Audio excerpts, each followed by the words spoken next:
हरे कृष्णा। आप सभी वैष्णव भक्तों को प्रणाम। छठ पूजा व्रत कथा। छठ पूजा के त्योहार में 36 घंटों तक निर्जला व्रत रखा जाता है और इस दौरान छठी मैया व सूर्य देवता की पूजा करने का विधान होता है। छठी षष्ठी तिथि के दिन सूर्यास्त के वक्त डूबते हुए सूर्य को आर्घ्य दिया जाता है। इसके बाद विधि विधान से पूजा करनी चाहिए और छठ की पूजा कथा का पाठ भी अवश्य करना चाहिए। ऐसा करने से व्रत और पूजा का पूर्ण फल प्राप्त होता है और छठी मैया का भी आशीर्वाद मिलता है। तो आइए विस्तार से जाने छठ पूजा व्रत कथा। श्री जन्मेजय ने वैशंपायन से सवाल किया, दुरात्मा दुर्योधन आदि द्वारा कपट रूप जुआ से परास्त पांडव जब वनवास के लिए भेजे गए थे तो जंगल में जाकर उन्होंने क्या किया? वैशंपायन जी ने कहा, हे जन्मेजय सुनो, वे पांडु के पुत्र पांडव अत्यंत दुख सागर में डूबे हुए थे और वनवास के लिए घोर जंगल में जाकर दुख और चिंता से चिंतित होकर वन में निवास करने लगे। वहां फल फूल खाकर पृथ्वी तल में शयन करते थे।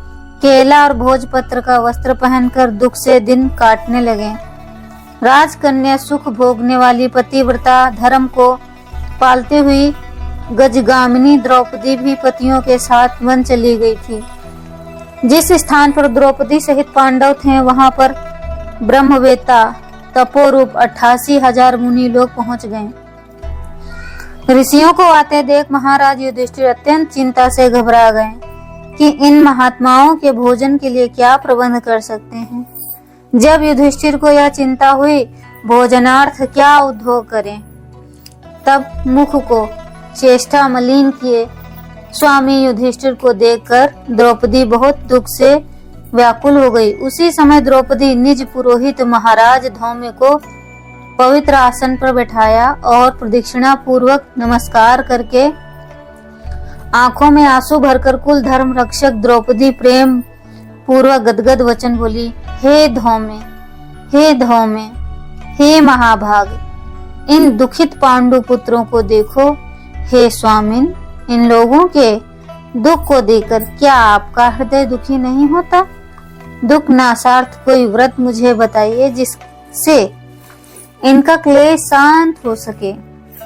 थोड़े ही उपाय से प्रत्यक्ष महा पुण्य को देने वाला व्रत बताइए जिससे हमारे स्वामी पृथ्वी तल में सुखी हो सके, जिससे शत्रुओं का नाश हो, निज राज्य लक्ष्मी वापस मिले और इस समय हमारे यहाँ आए हुए ब्राह्मणों को दुग्ध पान कराने को मिल जाए।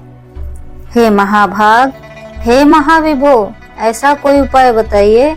द्रौपदी के यह वचन सुनने के बाद वैशंपायन जी जन्मेजय जी ने से कहा, ब्राह्मणों में श्रेष्ठ महाराज धौम्य जी प्रसन्न होकर मुहूर्त मात्र ध्यान स्थित होकर द्रौपदी से बोले, हे पांचाली पुत्री, एक उत्तम व्रत को बताता हूँ, जिस व्रत को पूर्व समय में नाग कन्या के उपदेश से सुकन्या ने किया था।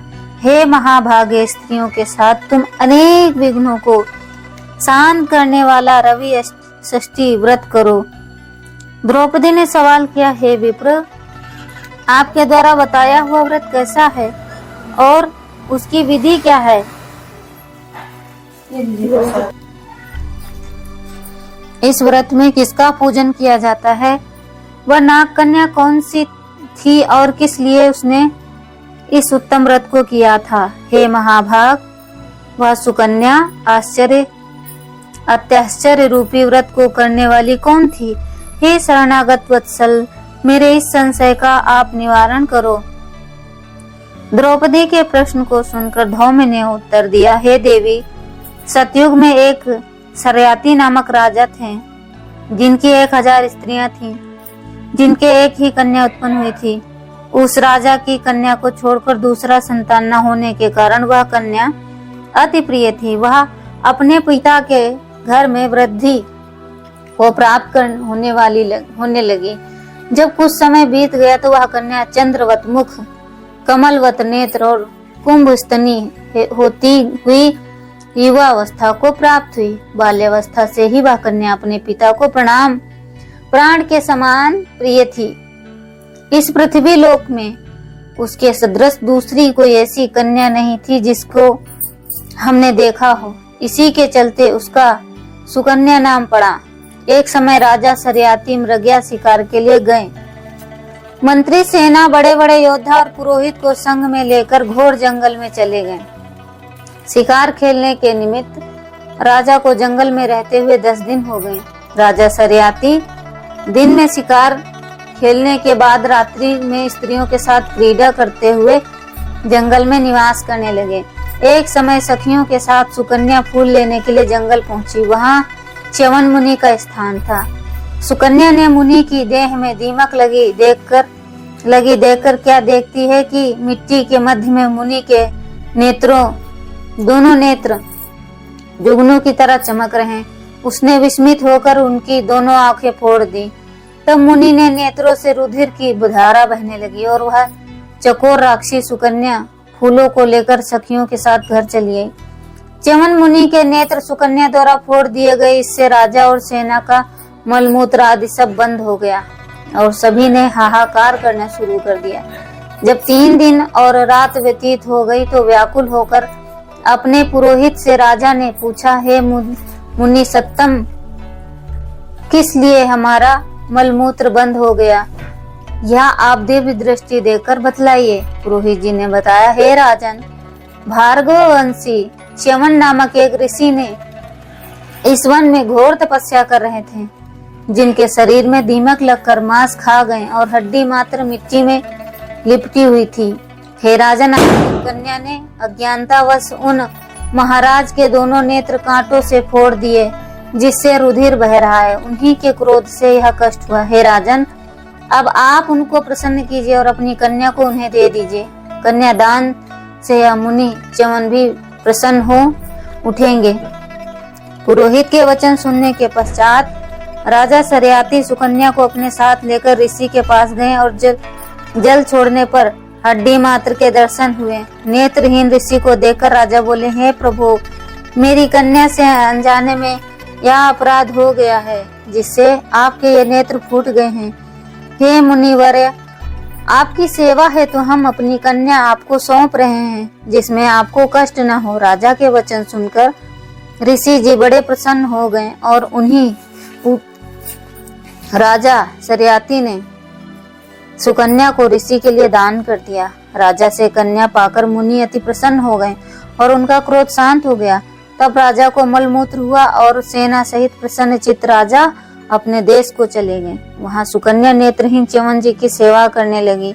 सुकन्या कार्तिक मास में एक दिन जल हेतु पुष्करणी छोटे तालाब में गई। वहां उसने अनेक आभूषणों से युक्त नाग कन्या को देखा। श्री कश्यप जी के यज्ञ मंडप में सूर्य भगवान का पूजन करती हुई नाग कन्या को देखकर सुकन्या धीरे से उनके पास गए और पूछा, हे महाभागे, आप क्या करती हैं? किस कारण यहाँ आई हैं? सुकन्या के इस वचन को सुनकर नाग कन्या बोली, हे साध्वी, मैं नाग कन्या हूँ। व्रत धारण कर कश्यप जी के पूजनार्थ यहाँ आई हूँ। सुकन्या बोली, इस व्रत और पूजा का क्या प्रभाव है और क्या फल है? इसकी पूजा विधि क्या है? किस महीने में और किस तारीख को इस उत्तम व्रत को किया जाता है? नाग कन्या ने बताया, कार्तिक शुक्ल पक्ष षष्ठी को सप्तमी युक्त होकर सर्व मनोरथ सिद्ध के लिए यह व्रत को किया जाता है। व्रती को पंचमी के दिन नियम से व्रत को धारण करना चाहिए। शाम के वक्त खीर का भोजन करके पृथ्वी पर सोना चाहिए। छठ के दिन व्रत रहें। दिन में 4 रंगों से सुशोभित मंडप में सूर्य नारायण की पूजन करें और रात में जागरण करें। अनेक प्रकार के फल और पकवान आदि नैवेद्य और सूर्य नारायण की प्रीति के लिए गीत वाद्य आदि से गा बजाकर उत्सव मनाना चाहिए। जब सूर्य नारायण के दर्शन ना हो जाएं, तब तक व्रत धारण किए रखना चाहिए। सुबह के समय सप्तमी को सूर्य नारायण के दर्शन करके आर्घ्य दें। दूध, नारियल, कदली, फल, पुष्प, चंदन से सूर्य के 12 नामों का उच्चारण करते हुए प्रत्येक नाम से दंडवत प्रणाम करते हुए आरती दें। जगत के सविता, जगत के नेत्र, जगत की उत्पत्ति, पालन, नाश हेतु निगुण त्रिगुण रूप त्रिगुणात्मा ब्रह्मा विष्णु शिव स्वरूप सूर्य नारायण को नमस्कार है। इस प्रकार इस व्रत को करने से सूर्य नारायण महाघोर कष्ट को दूर करके मनोवांछित फल देते हैं। हे सुव्रते, मैंने यह रवि षष्ठी व्रत तुमसे कहा है। श्री धौम्य जी ने कहा, हे द्रौपदी, नागकन्या के इस वचन को सुनने के बाद सुकन्या ने इस उत्तम व्रत को किया। इसी व्रत के प्रभाव से च्यवन महाराज के नेत्र पुनः पूर्वत हो गए व ऋषि होकर सुख भोगने लग गए। इससे हे पांचाल नंदिनी, तुम इस उत्तम व्रत को करके देखो। इस व्रत के प्रभाव से तुम्हारे पति पुनः राजलक्ष्मी को पाएंगे और निसंदेह तुम्हारा कल्याण होगा। द्रौपदी ने धौम्य महाराज की आज्ञा से इस यथाविधि व्रत किया तो युधिष्ठिर जी ने अतिथि रूप में आए हुए ब्राह्मणों को भोजन देकर प्रणाम किया। वैशंपायन जी ने कहा, हे जन्मेजय, धौम्य जी से इस उत्तम व्रत को जानने के बाद द्रौपदी ने इसे किया और इसके प्रभाव से द्रौपदी पांडवों के साथ पुनः राजलक्ष्मी को प्राप्त हुई। जो भी स्त्री इस पुनीत व्रत को करेगी उसके समस्त पाप नाश होंगे और सुकन्या की तरह पति सहित सुख को प्राप्त करेगी। इस व्रत का विधिवत उद्यापन करें। विधि विधान से प्रत्येक साल व्रत करते हुए इसे कथा को सुने। ब्राह्मणों को दक्षिणा दें, उनका मनोरथ सिद्ध हो जाता है। जो भक्ति भाव से इस कथा को सुनता है उसे पुत्र, पौत्र, धन संपत्ति तथा अक्षय सुख प्राप्त होता है। इस प्रकार कथा को सुनकर सूर्य नारायण को आर्घ्य देकर नमस्कार करते हुए श्रोता निज निज घर को जावें। हरे कृष्णा। दिन छठ व्रती नियम धर्म से सात्विक भोजन बनाकर प्रसाद स्वरूप ग्रहण करेंगे। छठी मैया को ध्यान कर छठ पूजा 2025 का संकल्प नहाए खाए ही लेने का विधान है। इस दिन छठी मैया पर लोकगीत गाए जाते हैं। 26 अक्टूबर रविवार को खरना 2025 है। इस दिन छठ व्रती पूरी निष्ठा से छठी मैया को खीर का प्रसाद बनाकर भोग लगाती हैं। लोहड़ा का यह प्रसाद घर परिवार और पास पड़ोसन में जनमानस को ग्रहण कराने का विधान है। ऐसी मान्यता है कि खरना का प्रसाद ग्रहण करने से जीवन के सारे दुख दूर होते हैं। छठी मैया व्रती की सारी मनोकामनाएं पूर्ण करती हैं। 27 अक्टूबर सोमवार को अस्ताचलगामी भगवान भास्कर को संध्याकालीन आर्घ्य अर्पण किया जाएगा। इस दिन डूबते सूर्य को आर्घ्य अर्पित कर छठी व्रती अपने परिवार की सुख समृद्धि और संतति वृद्धि की कामना आदित्य देव से करते हैं। ऐसी मान्यता है कि ढलते सूरज को जल चढ़ाने से भगवान दिनकर छठ व्रती को भर भर कर आशीर्वाद देते हैं। 28 अक्टूबर मंगलवार को उदीयमान सूर्य को प्रातःकालीन आर्घ्य दिया जाना है। इस दिन उगते सूर्य को स्वरूप को दर्शन कर छठ व्रती खुशहाली की कामना करती हैं। परिवार के लोग भी छठ व्रती के सामने से दूध जल का आर्घ्य अर्पण कर अपनी निष्ठा प्रकट करते हैं। छठी मैया से मंगल कामनाएं की जाती हैं। छठ पूजा 2025 का प्रसाद छठ घाट पर ही ग्रहण करने का विधान है। अंतिम चरण में छठ व्रती पारण कर 4 दिवसीय छठ पर्व का अनुष्ठान समाप्त करती हैं। 25 अक्टूबर शनिवार नहाए खाए, 26 अक्टूबर रविवार खरना, 27 अक्टूबर सोमवार अस्ताचलगामी भगवान भास्कर को संध्याकालीन आर्घ्य, 28 अक्टूबर मंगलवार उदीयमान सूर्य को प्रातःकालीन अर्घ्य अर्पण। माता सीता ने यहाँ किया था छठ पर्व। योग नगरी मुंगेर का लोक आस्था का महापर्व छठ पूजा 2025 से खास और गहरा लगाव है। धार्मिक मान्यता है कि इसकी शुरुआत मुंगेर के सीता चरण मंदिर से हुई। माता सीता ने यहाँ से छठ पर्व अनुष्ठान किया था। यहाँ आज भी माता सीता की चरण पादुका मौजूद हैं। मंदिर परिसर में 4 कुंड हैं जो मर्यादा पुरुषोत्तम भगवान श्री राम के चरणों, चारों भाइयों लक्ष्मण, भरत और शत्रुघ्न के नाम हैं।